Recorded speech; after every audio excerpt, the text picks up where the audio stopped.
Mami Mao Akwaba and Faumbra Ghana Nsem TVGH so wafreme Awuah searching. Ebusa for Mr. Osa unsubscribe ya Mr. na wa subscribe. Faunsa me a notification bell no so for more news. Bawumia dia Dr. Ladi mo Bawumia ho adanse. Aja mo mi nti ra ko. Oh, boa me papa. Aja mani je ho. After all say akwodi ba ho. Say na me so ye betua na bank. O so na me so sa ekwa ban ho de a ye de be fa fresh. Ne hemanim. Wo so nya ban de na me so nya ban djuma na ho ye. Wo so nya ban de na me so nya ban djuma na ho ye. God be to be a pia ma vai. So die what time you pia the phone so. Yo. Ayo.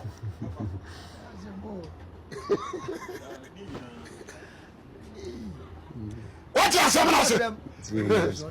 Yes, health insurance. It's Ghana for 2 years as kaka kan nanie. Aya be na the regional minister Dr. Frank Amoakwene ekate so ne deputy CEO of Get Fund.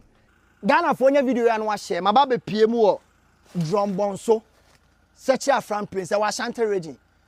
Na mo hwa ade we ya construction of College of Health Sciences.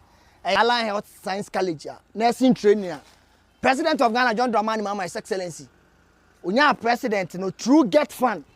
Ome omadwe se obu pese omusi college, health college, Allied Health College, yes in Ashanti region. Na baby e ba be see no.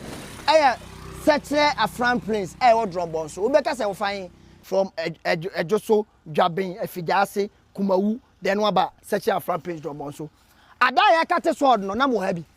That time regional minister Dr. Frank Amoakwene Get Fund administrator and the deputy mpanifo ba na me ba ye ahamu se mabubu anyina da me say ade we kura na afu enwura ade afa eti pesa me dem ko site wona mo hwe ebo Get Fund for share such a Frank Prince for 24 months, that's 2 years omo complete Allied Health College nursing training e dia ma Ashanti region for dia ma Drombonso for ma ha bie no ya kwhwe dwumadie na ekoso no Ghana for 2 ani asase kaka kan nanie aya ba na the regional minister Dr. Frank Amoakwene ekate so do ne deputy CEO of Get Fund ene Drombonso hini MP aha na omokate so na me gina bi because na ya me de say yesi e ba be si health college nursing training be wo Ashanti region ti bibi papa ba Ashanti region na mpese me behwe bi 6 months. And I'm saying, na me ba be se dwumadie na ekose but me ba ye asase ne da o pratai ada ye ba ye kate so do krampo no na sunfui ye dwiso but nei aso nyina afu ntiminim se contractor no na government this kama no on farm machine ma site o se Get Fund so na releases kan ma contractor because am wan say and now me ba say me be dwumadie na ma bo education ministry abaso ma bo Get Fund for abaso ma bo president abaso no me ba asase ne da ho machine be any site but oba o masisi post a obi atwem onim si ye adwuma wa but assassin da was assassin ti eba say the president of Ghana eba say education ministry honorable Eluna Idrusu education minister Get Fund administrator deputy say mo ba ha be share Asante Manbo mo be share Ashanti region bo say mo ba be si Allied Health College nursing training our Ashanti region na baby abaye such a Frank Prince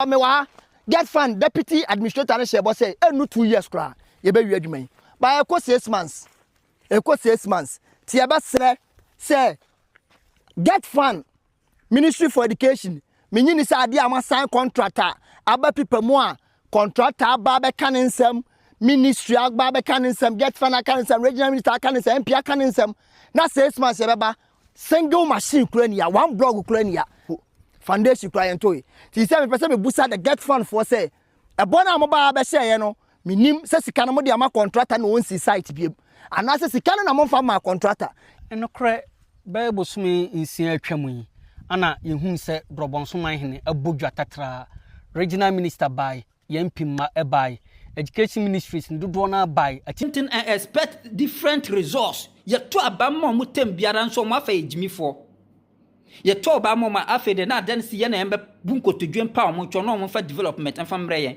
no ordinance votarians ndan hwe Uwa voter regional, uya ufi voter regional, biso on say Ashanti ni ben, and after Ashanti regional, ko voter region so ko pe na nu aduane, na so ko pe adwuma ye.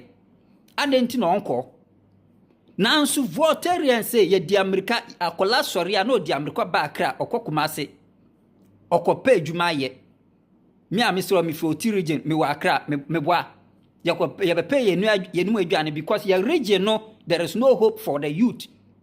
Enyuma ni ho. Ensu ye party a ye to abamma mu kase ye NDC wadi o man we so for 29 years and still counting. Adenti no mbu enyuma ma yen. Adenti no mo mu enyuma ma yen. And now last year the John Dramani Mama of Northern region, Northern President Yabenya in first term. And na say Savannah 3 planting Nyani wanting soon to be Duan Yawo, your friend saying Northern region. And Masika who Bosia Muka Gie Nyano Mania or my discano NDC. Just a omu Northerners, young omu huya mobo. Votarians NDC huya mobo crapra, or region for omu muyan. Nyomuni ma se do election time no ma to asone dadie krante ne ntoma seminar no mo di abrese ye nginto aba mo atemdidie kase pa no atemdidie kase pa no 2028 omo de ba hwe eku adwuma na ye ya emfaso bia ni so emfaso bia free mu ma ye ni atofo bayere ukomi kroma se na minuan mu esu se omo eku adwuma no omo nye atofo omu ye bayera afiwe omu anya market kura omu ho chire omu bank yento oti ase eburo rice omu ye yento na you have party a muto abamma omu kase a omu no mu wa abam party ye to abamma omu kase no omu no mu wo abam mfaso benti na ye to abamma omu Edenti na wasi yankoso nto abamom. Hwe kai efa omugu akra ne kumase, omu free fa northern region. Ensu yenya yeye eku adwuma yenya to atofo, adenti na ye party ye to abamom ntumi ko bue factories wo. Omu ntumi ko bue skill training center, skills development center. Bebi abekọ nya titiye. Ewo ho ma ye kai ye fo ntumi ko nya training. Kai ye fo nyina omu wa akra nyina ne enti omu ba nso omu ko pesca na omu akoto machine na omu sade akọ so omu ko sua tele adwuma hairdressing ene kaka because awofo no ni bia omu do omu be wura adwuma suam uti ase enti na omu di America ba akra na omu ko nya kakra na omu sade akọ so obehwe a anase tudo na nso na omu odi akoto ne chance ne ohia because there is no hope in the north. There is no hope in the north. And so northerners mutu aba boom e de man disi enya atemdidie ma yana ana enya mfere ma yen ana yetinya ya dwene na enya adwuma se me producer ana mebisa adenti na wose ma ne sa emre na susi ye besese ya dwene na use ya dwene as northerners votarians and people in Oti region muma yen fa ya dwene nya adwuma na yen kanche o mu se sune so omu mfere se omu be di abra yesu ya mfere se ye be punish omu in 2028 yesremo eno nti na bibisa ye since omu adi o man we NDC adi o man we 16 party biara votarians northerners and Oti region for yesu ye no to abaka se paade mom policy omu de ba man ba boy no e wonfa e de bo Ghana e man su yesu kase na wonfa nso NDC moma MPP moma ye nto aba mom no omu na etimi du policy di ba free SHS wo ho ye na enya ho faso votarians kase pa ye na enya ho faso northerners meboa free maternal care ye na enya ho faso school feeding program MPPs and ye na enya ho faso kase pa votarians and northerners people in the region meboa na NDC dia wa he omo dia wa he omo afa ye jimifo omo afa ye jimifo obi an twento ne so ba nya de anamo no mpeso mutu say ye be ye public tribunal na ye de akyekyere nkrofo omo nyina bone botai nyina ne se omo be no ma kyekyere MPP fo de o makogum thinking say omo yesa MPP no begu na NDC enya hoden me se NDC wo mo bo mamna no ma bakwa akotom na abaya se mizemfo amuhu omu nei muhu omu de biara da etamo kama NDC ya ewo sesei President Mahama ne nkrofo mo handle sesei no ebe me na yesa CPP obe ho by name obia ni ho betumi abaya Ghana one party state Obiani ho. Rollins mpa 1992 Oko parliament no ni opposition bia MPP for ba kokora nko ho no. Wentuma anya Ghana one party state. Na campus John Mahama. Okay. NDC for any to me. To me kasiye wo Ghana obi enya bi da. Kwame Nkrumah mpo enya bisa. There be. Kwame Nkrumah di 9 years. Yes.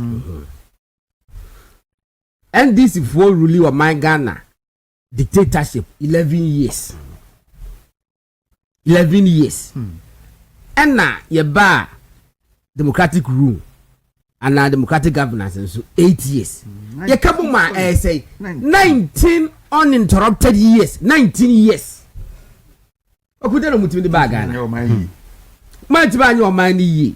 Eti de mi hu to obi ti say President Mahama no opeso blame na Akufo Addo. Na just say I feel scandalized. Okay. Before some beto aso mama ye ni san komo nwie na me ne ma ba beto en komo no so mostly related to Rano a ye jili ndra. Okay. One me ho asem kapa. Me ne lawyer Morris Sampao eni en komo kakra na ye hwade. Council, good morning. Morning ya. Me pa Ni fa ko nya so entia ma tifo no ma sefo dia no. Atiefo na ahwefo nyina agye so. Me gidi so ho ye. Ato me ho ye pa. Okay.